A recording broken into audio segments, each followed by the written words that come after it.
하나님이여, 사슴이 시냇물을 찾기에 갈급함 같이 내 영혼이 주를 찾기에 갈급하나이다. 내 영혼이 하나님 곧 살아계신 하나님을 갈망하나이다. 내가 어느 때 나가서 하나님의 얼굴을 배울까? 하나님 고맙습니다. 하나님은 우리 인류를 창조하셨고 우리들을 고난받고 어려움 속에서도 우리들을 구원하기 위해서 이 땅에 오셔서 십자가의 길도 걸어가셨습니다. 그러나 우리들이 연약하고 부족하여서 주님을 멀리하고 주님을 떠나고 주님을 원망하는 때도 있습니다. 이러한 저희 죄를 용서하시고 오늘 주님께 나와 기도하고 간구하는 저희에게 이 시간 찾아와 주시고 우리가 주 안에서 어려움과 고난받는 이들을 위로하시고 희망의 하나님이 되어 주시옵소서. 예수님의 이름 받들어 기도드리옵나이다. 아멘. 하나님의 말씀 봅니다.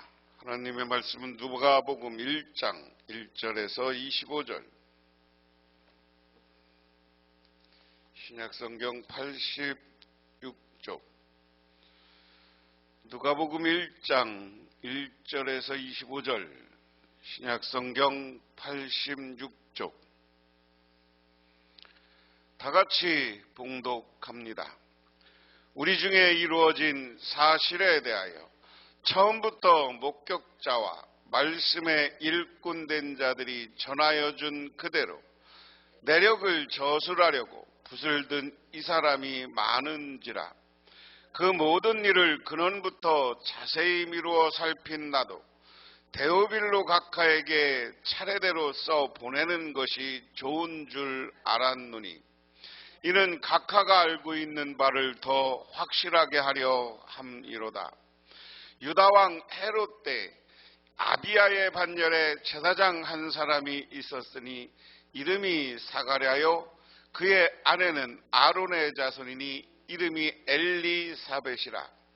이 두 사람이 하나님 앞에서 의인이니 주의 모든 계명과 규례대로 흠이 없이 행하더라.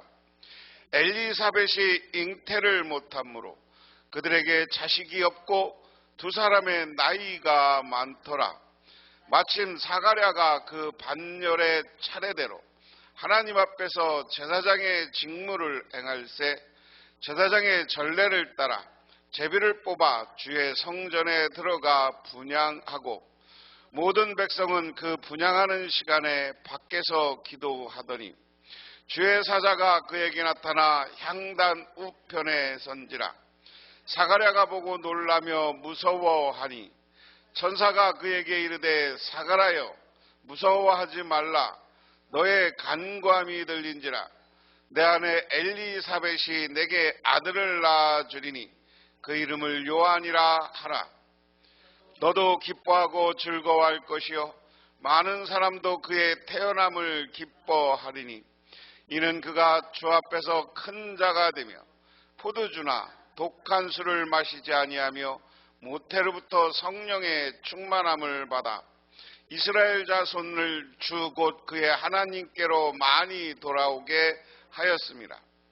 그가 또 엘리야의 심령과 능력으로 주 앞에 먼저 와서 아버지의 마음을 자식에게 거스르는 자의 의인의 슬기에 돌아오게 하고 주를 위하여 세운 백성을 준비하리라. 사가랴가 천사에게 이르되 내가 이것을 어떻게 알리오? 내가 늙고 아내도 나이가 많으니이다. 천사가 대답하여 이르되 나는 하나님 앞에 서 있는 가브엘이라. 이 좋은 소식을 전하여 내게 말하라. 보내심을 받았노라.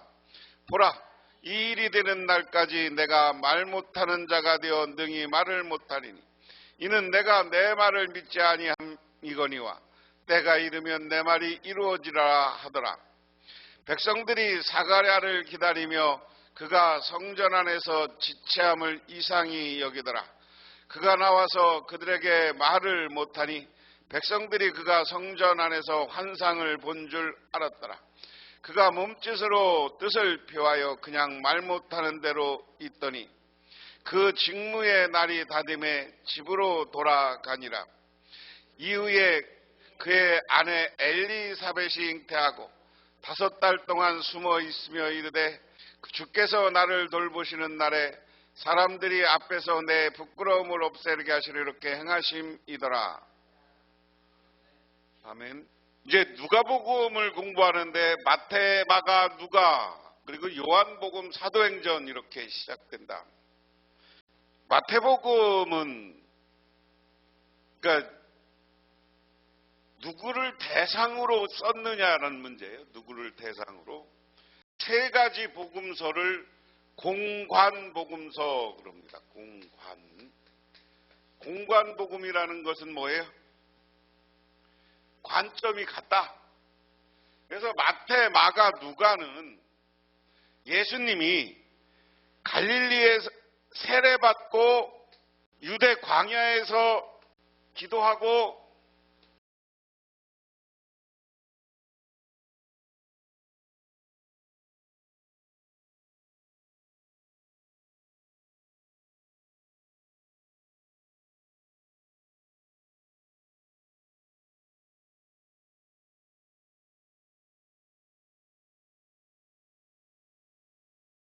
마태, 마가, 누가에 의해서 예수님은 행적을 계산하면 6개월에서 1년이에요.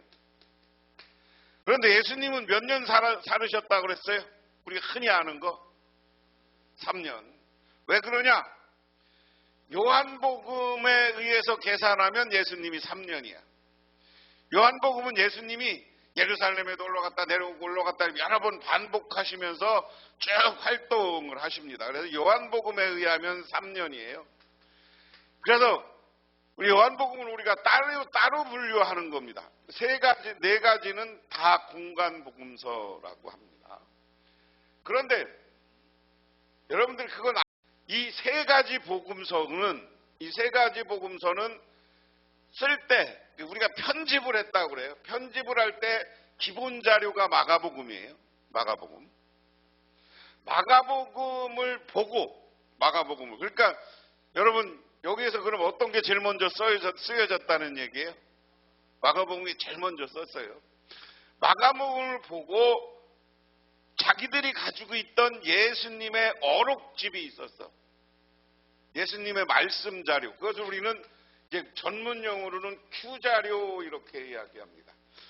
마가복음이 있었고 그 당시에 교회들의 예수님 어록집 같은 것이 있었어요. 그래서 그것을 마가복음 이야기의 사이사이에 껴넣어서 편집한 게 누가복음, 마태복음이야. 그래서 마태복음에는 그게 뭐가 껴져 있어요? 산상수훈이라는 것으로 종합해서 껴져 있어요. 그러니까 마태복음 5장부터 8장까지 예수님이 설교하는 이야기. 근데 마가복음에는 없어요. 누가복음은 어디냐? 누가복음은 평지설교라고 해서 산상수훈 같은 이야기가 기록되어 있습니다. 편집한 거고요. 자, 마가복음은 대부분 성경을 편집하고 성경의 이야기나 예수님의 족보 이런 걸 보면 누구를 상대로 쓴 거냐? 유대인 기독교인들을 상대로 썼습니다. 유대인 중에 이거 구분해야 돼요. 예루살렘 쪽이나 유대인들을 중심으로 한 사람들에게 예수님은 이런 분이야 메시아라는 것을 설득하기 위해서 쓴 거예요. 마가복음은 누구냐? 갈릴리 지방에 있는 이게 지도가 이 당시에 이제 다스리는 사람들 예수님 당시에 이 노란 지역은 알레우코스라는 총독이 다스렸고 이쪽은 시리아 속주로 했었고 이 노란색은 헤로데 안티파스가 다스렸습니다. 헤롯 대왕의 아들. 그리고 필리포스, 이쪽은 필리포스가 다스렸다. 이 필리포스도 헤롯의 아들 중에 하나예요. 총독의 이름입니다. 이렇게 나누어졌는데 예수님이 갈릴리 주변에서 많이 활동을 하셔요. 여기서. 그래서 갈릴리 주변에서 주로 예수님이 활동한 것 중에 예수님이 활동한 건 뭐예요? 갈릴리에서 예수님이 제일 많이 한 게 뭐예요? 기적과 치유 사역이에요. 병 고치는 거. 그래서 마가복음은 예수님의 설교는 별로 없고요. 주로 병 고치는 이야기 중심으로 돼 있습니다. 그래서 여러분, 기적과 치유는 누가 바라는 거야? 그 당시 돈 있는 사람들은 또 의사에 불러서 다 했어. 기적이 일어나고 예수님으로부터 병 고친 사람들은 주로 누구예요? 가난한 사람들. 그래서 갈릴리가 그 당시 가난한 사람들이에요. 갈릴리가 농사도 잘 되고 다 했는데 갈릴리 땅을 누가 가지고 있었느냐? 예루살렘에 있는 귀족들이 가지고 있었어요. 그걸 우리는 부재지주라고 그래요. 부재지주. 요즘 예수님이 갈릴리 활동은 주로 치유 사역이었습니다. 어디 병자도 못 가는 가난한 사람들이 와서 예수님에게 매달리고 중풍병자, 문둥병자들이 매달렸어요. 그래서 이 마가복음은 이 갈릴리 쪽에 있는 교회들에게 야, 예수님은 이렇게 너희들 병 고쳐줬어라는 걸 알려주던 복음서다, 이렇게 학자들이 이야기합니다. 누가복음은 이 예수님이 돌아가시고 한 누가복음 100년 전후에서 쓰였다고 그러는데 그 당시 기독교가 핍박받던 시점이에요. 핍박받는데 그 핍박받는 나라, 핍박하는 사람들을 향해서 여기 조금 이따 오늘 1절에 설명합니다만 데오빌로 각하여, 데오빌로가 황제였는지 어느 지방의 총독이었는지는 모르지만 당신에게 기독교가 뭐고 종교가 우리 예수님이 어떤 분이고 설명해야 되겠습니다. 그런데 저 복음서가 이방인 지역에 많이 퍼진 거예요. 그래서 헬라 사람, 이방인 기독교인들이 그리고 저 누가복음은 많이 봤다.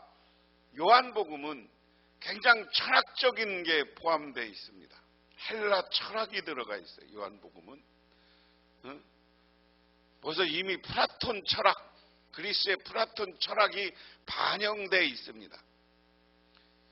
그렇기 때문에 누가복음은 로마, 그리스 문화에서 꽤 배운 사람들, 헬라로 철학까지 배운 사람들을 향해서 쓴 복음서다. 이렇게 우리 네 가지 복음서를 구분을 하면 됩니다. 그 배경을 보면서.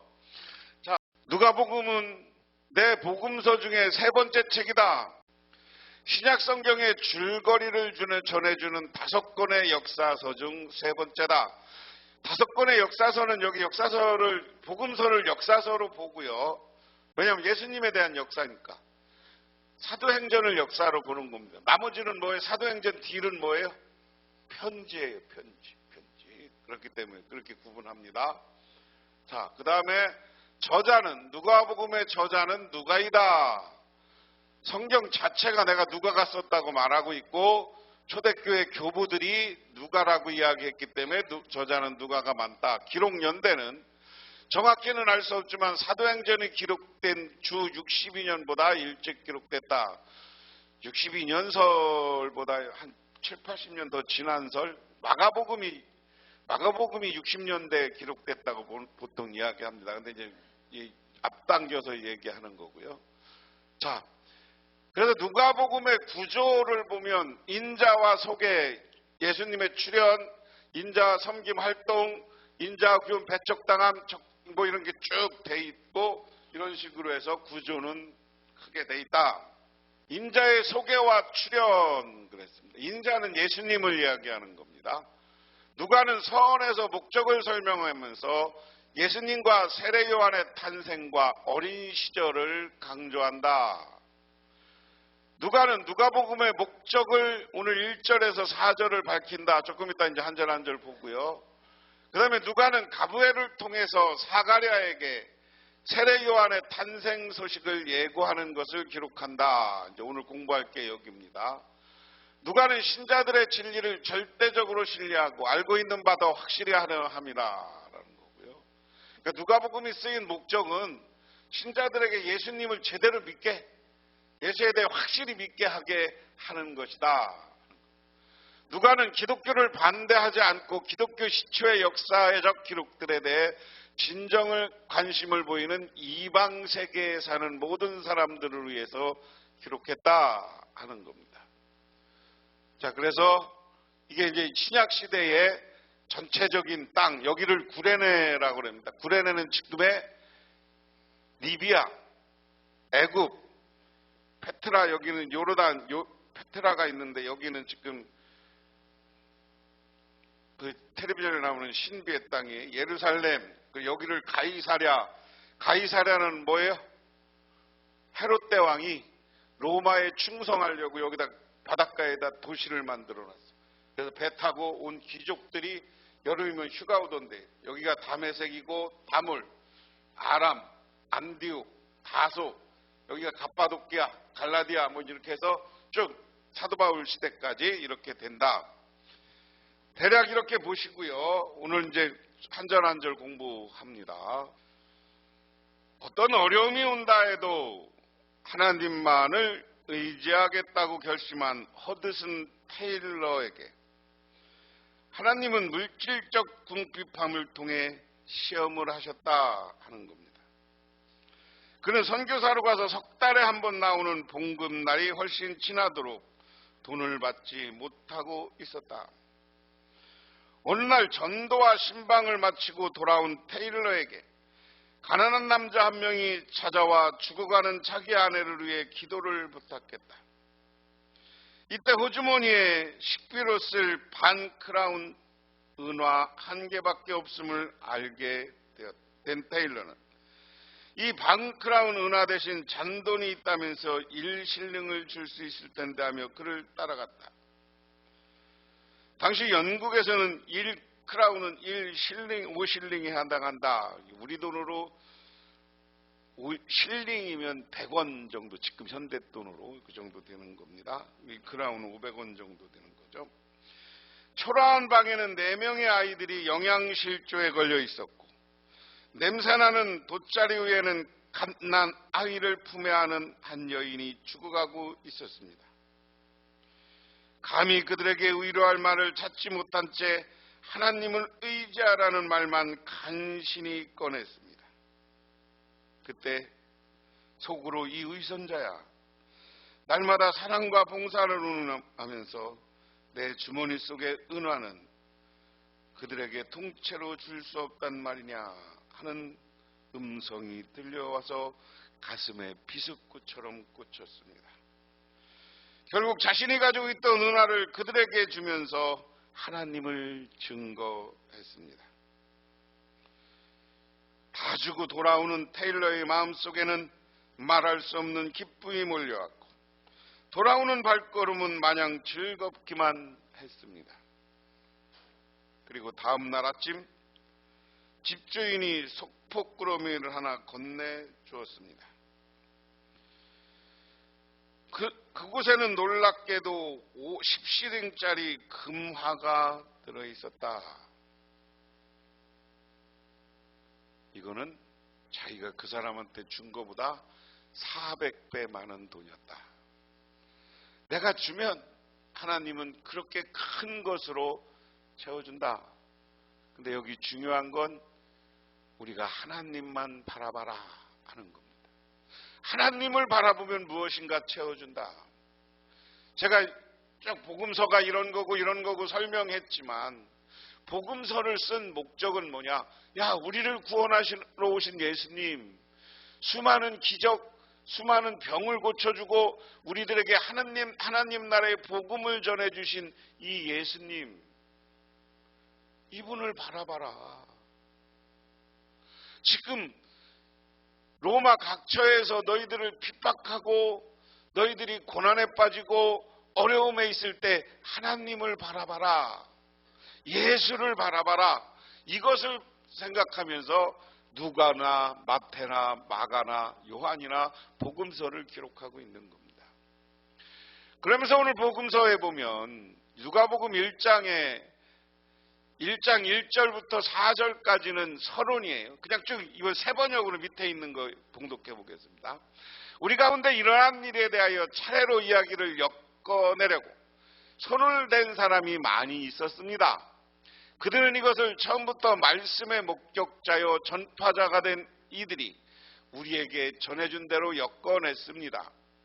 그런데 존귀하신 데오빌로님, 나도 모든 것을 시초부터 정확하게 조사하였으므로 가깝게 그것을 순서대로 써드리는 것이 좋다고 생각하였습니다. 이리하여 각각께서 이미 배우신 일들에 대해서 확실한 사실임을 아시게 되기를 바라는 바입니다. 그러니까 1절에서 4절에 데오빌로, 각각 존귀하신 데오빌로님, 이분이 대부분 학자들은 아까 이야기한 것처럼 로마 총독이었을 거다. 근데 오늘 말씀을 이렇게 보면 기독교에 관심이 많았던 사람, 예수를 믿었던 사람 중에 한 사람이 아닌가라는 것이 오늘 본문 속에 나와요. 왜? 이리하여 각각께서 이미 배우신 일들이 이렇게 나오잖아요. 4절에. 당신은 이미 성경에 많이 배웠다. 그러면서 뭐라고 하는 겁니까? 오늘 1절부터 4절을 간단하게 요약하면 데오빌로님, 데오빌로 각하, 성경 예수님에 대해서 여러 사람이 기록하였습니다. 네, 이 시대 누가복음 이외에도 여러 가지 기록들이 있었다는 거예요. 그런데 그 기록이 있었는데 나는 그 기록을 종합해서 여러 가지, 내가 다른 게 아닙니다. 내가 알고 있던 여러 가지 그런 이야기를 같이 엮어서 이것을 이제 한자어로 얘기하면 편집해서 오늘 데오빌로님에게 예수님에 대해서 이미 알고 계시는 것과 더 확실하게 바르게 알게 하기 위해서 이 누가복음을 쓰고 있습니다. 그러니까 아마 데오빌로가 이렇게 쓰고 데오빌로가 속한 지역의 이방인들에게 이 복음서를, 이 편지를 나눠줬던 것 같아요. 인쇄를 했거나. 그러니까 누가복음이 널리 그때 읽혀졌던 거거든요. 루터가 종교개혁을 하고 제일 먼저 한 게 뭐예요? 성경을, 그 당시까지는 성경을 라틴어로만 읽었어. 이 성경을 독일어로 번역한 거예요. 독일어로. 성경을 다 인쇄돼서 나오니까 성경이 얼마나 좋아요. 읽으니까 아, 예수님은 이런 분이구나 라는 걸 알았죠. 그래서 누가도 그런 목적을 가지고 쓴 거예요. 데오빌로한테. 여러 가지 책, 여러 가지가 있지만 지금 내가 이것을 잘 새롭게 우리 기독교 역사 예수님의 이야기를 써서 보내니까 이것 때문에 확실한 사실임을 아시게 되길, 이게 예수님의 이야기가 그냥 떠돌아다니는 얘기가 어떤 신화가 아니라 확실한 있었던 역사적 사건인 것을 알고 예수님을 올바로 이해해라. 누가복음은 갑자기 세례요한 이야기가 많아요.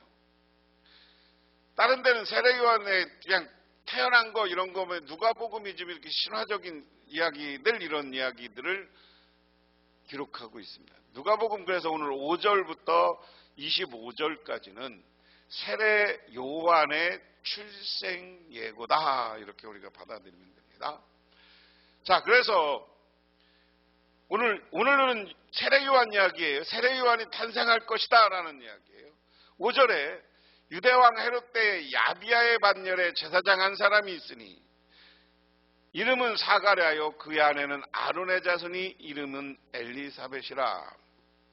헤롯은 대헤롯을 말한다. 헤롯은 예수님이 태어날 당시 어린이들을 죽이라고 한 헤롯 대왕, 이렇게 표현해요. 헤롯이 있었고, 이제 예수님이 돌아가실 때쯤 되면 아까 여기 지도는 뭐냐면 이렇게 헤롯 안티파스, 필리포스, 아르겔로 이 유대 지역을 헤롯이 다 다스리던 땅을 나누어서 다스려요. 이것을 분봉왕 이렇게 이야기하기도 하고 총독 이렇게 이야기도 합니다. 분봉왕. 분봉왕이라는 말은 뭐예요? 여기 전체를 다스리는 나라는 어느 나라예요? 로마입니다. 로마가 예수님 태어나기 벌써 200년 전에 이 지역 과거의 메데 페르시아 지역을 다 점령하는 거예요. 이것을 먼저 점령했던 사람, 로마 전에 점령했던 사람이 있어요. 그게 알렉산더 대왕이에요. 알렉산더 대왕이 먼저 세계를 점령하고, 알렉산더 대왕인 요 위에 마게도니아 왕자였어요. 그런데 이제 나중에 이쪽에 권력 투쟁이 일어나고 이 로마가 이쪽 마게도니아를 점령하고 다시 이 지역을 다 로마가 다스리는 겁니다. 그런데 로마가 다스리는데 여기에 쭉 나라들이 있고 막 이렇게 경계들을 해놨어요. 이건 뭐냐면 로마가 직접 총독을 보내서 다스리는 지역이 있는가 하면 그 지역에 왕을 지명해. 너 네 나라 왕 여기야. 너 네가 해. 그러는 거죠. 그것처럼 로마가 이쪽 지역을 다 다스리고 왕을 세웠단 말이에요. 근데 유대 지역을 맨 처음에는 헤롯이 다스리게 하다가 그 다음에 그 아들들한테 나누었어요. 그래서 헤롯 안티파스는 헤롯 이름을 쓰고 제가 알기로는 이 필리포스는 이것도 헤롯의 아들인데 자기는 로마 시민권 있고 로마 사람인 것처럼 해서 이름을 개명하기도 합니다. 그래서 자기는 로마 사람 행세를 하기도 해요. 헤롯 왕 때에 그런 건 헤롯 왕 이것은 아버지 왕 때 얘기하는 것이다. 야비아의 반열에 제사장 한 사람이 있으니 이름은 사가랴요 그랬습니다. 야비아 반열 제사장은 아론의 두 아들 엘르아살과 이다벨 자손을 다윗 때 24반열을 나누어 1년에 2회씩 성전에 들어가 1주간씩 봉사하게 하였다. 야비아는 24반열 중 8반열이라. 사가랴에는 아론 자손으로 아비아 반열의 제사장이었고 그의 아내는 엘리사벳 네이지파 아론의 자손이었다. 그러니까 다 아론의 자손인데 나중에 나눠진 건데 제사장 직분이에요. 자, 여기까지 이제 그 소개를 하는 것이고 둘 다 아론의 후손이다 이렇게 이해하면 됩니다. 세르요한의 어머니도 그렇고 아버지도 그렇고 두 사람이 하나님 앞에 의인이니 주의 모든 계명과 규례대로 흠이 없더라.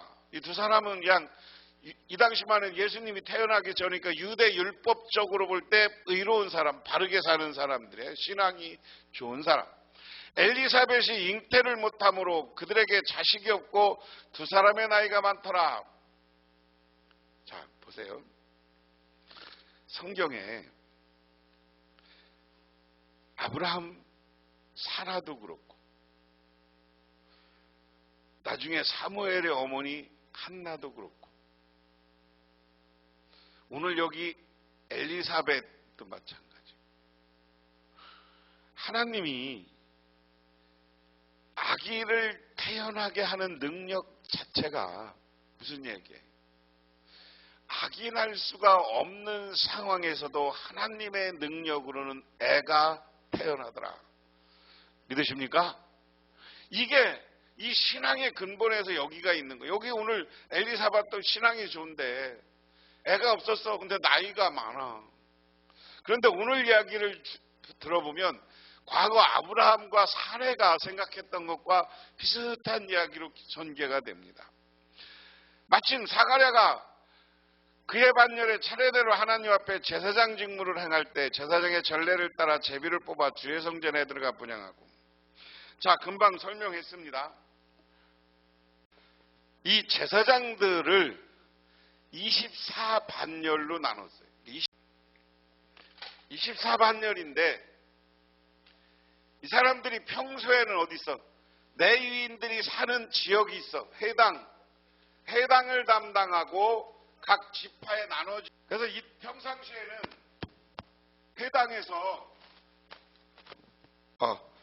해당에서 하나님의 말씀을 가르치고 각 지방에서 예배를 드려.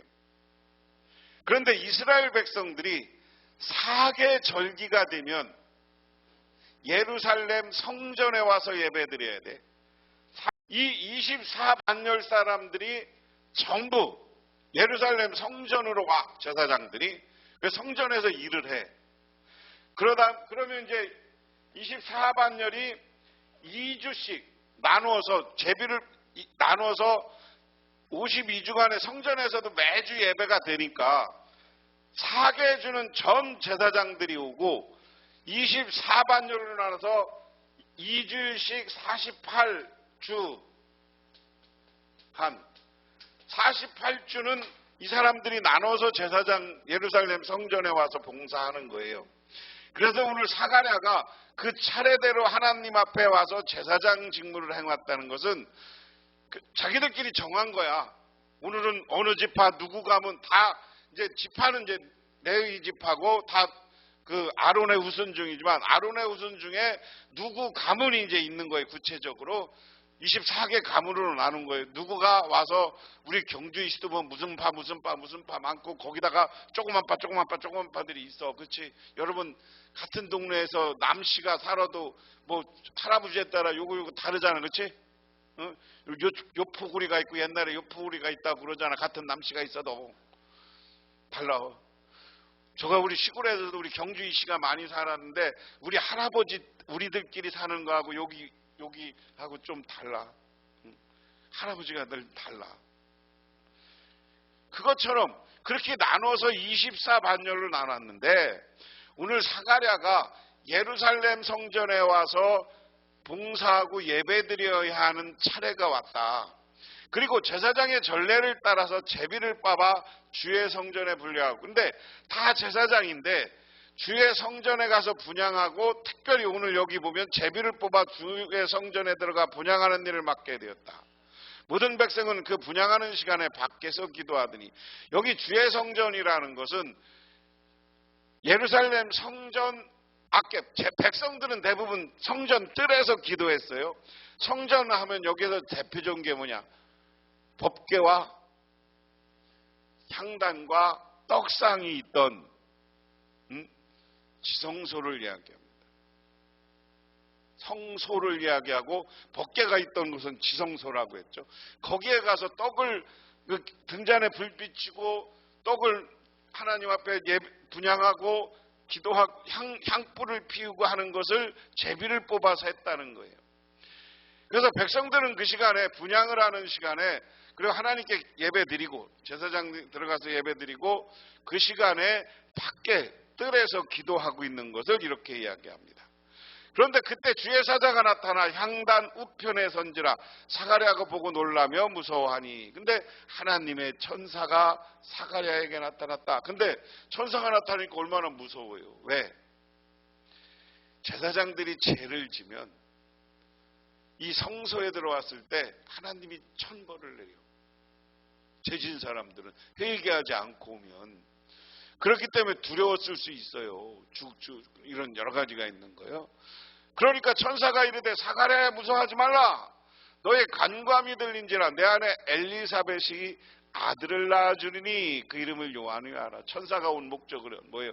얘를 죽이고 뭐 이렇게 해놓은 게 아니라 기쁜 하나님의 축복의 소식을 전하고. 천사는 우리가 이제 영어로는 메신저 이런 표현을 많이 쓰는데 하나님의 뜻을 전하는 사람이 천사예요. 이 천사가 하나님의 뜻, 야 너 애 낳을 거야. 근데 이 반응이 그 다음에 반응이 재밌어요. 너도 기뻐하고 즐거워할 것이며 많은 사람도 그의 태어남을 기뻐하리라. 야 하나님이 너 애 낳게 할 거야.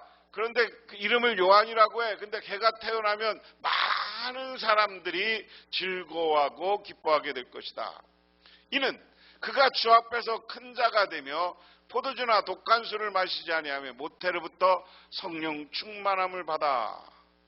세 번역으로는 그는 주님께서 보시기에 큰 인물이 될 것이다. 그는 포도주와 독간술을 입에 대지 않을 것이요 어머니의 뱃속에 있을 때부터 성령 충만함을 받을 것이며. 야, 그 사람 요한은 어머니 뱃속에 있을 때부터 성령 충만했어. 나중에 큰 인물이 될 거야. 하나님의 사자로서 큰 인물이 될 거야 하는 겁니다. 이스라엘 자손을 주 곧 그들의 하나님께로 많이 돌아오게 하겠습니다. 야, 요한은 와서 많은 사람들을 회개시켜서 돌아오게 할 것이다 하는 겁니다. 나중에 이제 요한이 와서 태어나서 그런 일을 했죠. 그 다음에 18절에 그는 엘리야와 심령의 능력을 가지고 주님보다 앞서 와서 부모의 마음을 자녀에게 돌아오게 하고 거역한 자들을 의인의 지혜의 길로 돌아서게 하여 주님을 맞이할 준비가 된 백성을 마련할 것이다. 오늘 핵심은 그가 성령의 능력을 받는데 엘리야와 같은 성령의 능력을 받을 거예요. 엘리야는 누구예요? 유일하게 죽지 않고 불수레로 승천한 이스라엘 역사에서 가장 하나님 뜻에 합당했던 예언자야. 이건 얼마나 충격적인 말이에요. 네가 요한을 낳을 건데, 아들을 낳을 건데 그 이름을 요한이라고 해. 근데 걔는 나중에 엘리야와 같은 영적 능력이 있는 사람이야. 야, 이거 얼마나 근데 그 사람은 와서 많은 사람에게 그 아들이 네 아들이 와서 사람을 회개시킬 것이고 이제 주님 메시아를 주님을 맞이할 준비를 하는 길을 만들 사람이 될 것이다. 사가랴가 천사에게 말했다. 어떻게 그것을 알겠습니까? 나는 늙은 사람이여 내 아내도 나이가 많으니 말입니다. 이야기는 아브라함과 하나님이 너 알게 주겠다는 아브라함과 사라의 이야기와 똑같은 말이잖아요. 우리가 나이가 많은데 무슨 애를 낳아요? 아브라함도 뭐라 그래? 사라가 애 낳는다. 경수가 이미 끊겼습니다. 그래서 하나님을 제대로 못 믿으니까 뭐 한 거예요? 나중에 하갈을 통해서 이스마엘을 낳았잖아. 하나님은 준다고 그랬는데 믿음이 없어. 우리도 마찬가지야. 하나님은 여러분을 복주고 은혜 내려준다고 하는데 믿음이 없는 거예요. 그러니까 하나님만 바라보시는 여러분 되시기를 바랍니다. 천사가 그에게 말하였다. 나는 하나님 앞에 서 있는 가브리엘인데 나는 내게 이 기쁜 소식을 전해주려고 보내심을 받았다. 못 믿겠다. 그러니까 나는 하나님의 우편에 있는 사람이 하나님이 앞에 서 있는 천사 가브리엘이야. 자기 천사 이름, 알려진 이름을 밝히고 이 기쁜 소식을 전해주려고 보내심을 받다. 하나님이 나를 너한테 보낸 거야. 믿어. 그 얘기죠. 보아라. 그때가 되면 다 이루어질 것이다. 내 말을 내가 믿지 않으며 이 일을 이루어지는 날까지 너는 벙어리가 되어서 말을 못하게. 그러니까 하나님이 하나 벌은 줘. 네가 보면 다 이루어질 거야. 근데 너 안 믿으니까 어디 가서 햇소리 나는 천사가 그래도 못 믿습니다 이런 소리 떠들 것 같으니까 차라리 입을 봉해버려서 벙어리로 만들어 버리겠다. 백성이 사가랴를 기다리는데 성소 안에서 너무도 오래 지체하며 이상해 여기고 있었다. 그런데 그가 나와서 말을 못하니 사람들은 그가 성소 안에서 환상을 본 줄로 알았다. 사가랴는 그들에게 손짓만 할 뿐이요 그냥 말을 못하는 채로 있었다. 사가랴는 제사당번 기간이 끝난 후에 집으로 돌아갔다. 그 뒤에 얼마 지나서 그의 아내 엘리사벳이 임신하고 5달 동안 숨어 살면서 이렇게 말하였다. 주님께서 나를 돌아보셔서 사람들에게 당하는 내 부끄러움을 없이 해주시던 날에 나에게 이런 일을 베풀어 주셨다. 할렐루야. 오늘 하나님은 우리에게 약속하고 축복한 것을 다 이루어 주시는 분인 줄 믿으시기 바랍니다. 육신의 아들을 낳지, 여기 부끄러움이라는 말은 아들을 낳지 못하는 부끄러움이야. 이 부끄러움을 하나님이 아들을 주어서 없애주었어. 우리가 이 땅에 살 때 예수를 온전한 신앙으로 가지고 있으면서 많은 사람들에게 부끄러움 당하는 일이 있으면 그것을 하나님께서 다 없애주시고 채워주신다. 그리고 우리를 복주시고 세워주신다. 믿으십니까? 오늘 세례 요한의 탄생 이야기를 보면서 우리는 하나님이 하시는 일은 어떤 인간의 조건이 아니라 하나님의 일은 우리가 믿고 있을 때 하나님, 못 믿어도 하나님은 이루어 주시고 믿으면 더욱더 크게 이루어 주시는 줄 믿으시기 바랍니다. 그래서 하나님의 역사를 믿고 하나님을 바라보고 우리가 메시아 예수님이 이 땅에 오신 것을 바라보면서 예수님과 동행하고 예수님과 함께 살고 예수를 전하는 삶을 살아갈 때 놀라운 기적이 나타납니다. 미국의 백화점 왕인 페니의 이야기입니다. 그는 목사의 아들로 태어나서 사업에 투신했으나 심한 재정난으로 자살까지 생각하게 되었습니다. 급기야는 미시간주 베텔 클리닉에 있는 격리 수용소, 정신병 수용소에 수용되었습니다. 어느 날 아침 낭망하고 좌절한 그에게 찬송 소리가 들렸습니다. 그가 무거운 몸을 이끌고 맥없이 그곳을 찾아갔더니 어떤 건물 특별실에서 기도회가 열리고 있었습니다.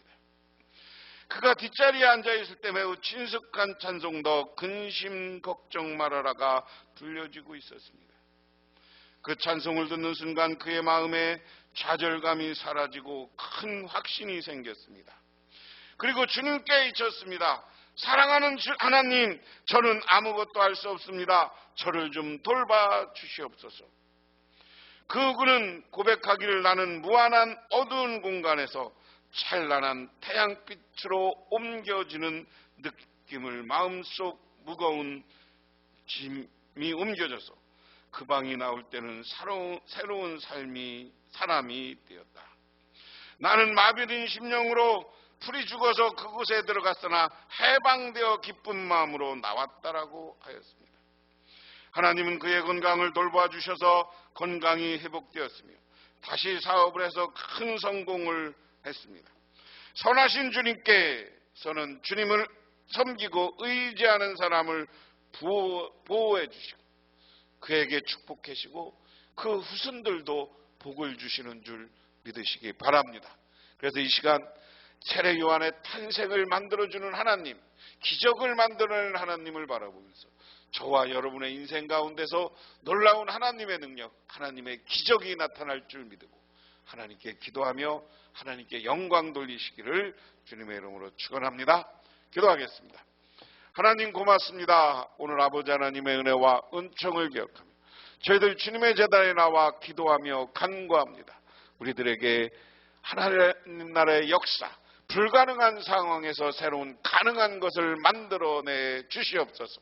예수님 이름 받들어 기도드리옵나이다. 아멘. 지금은 우리를 죄에서 구원해 주신 우리 주 예수 그리스도의 은혜와 온 우주를 창조하신 성부 하나님의 사랑하심과 우리 삶 가운데 찾아와서 우리 이끌어가시는 성령님의 인도하심이 오늘 주님께 나와 기도하고 간구하고 불가능한 상황에서도 역사하시는 하나님을 바라보고 돌아가는 우리 복명교 모든 성도님들과 그 가정이 영원토록 함께 하시기만을 간절히 축원하옵나이다.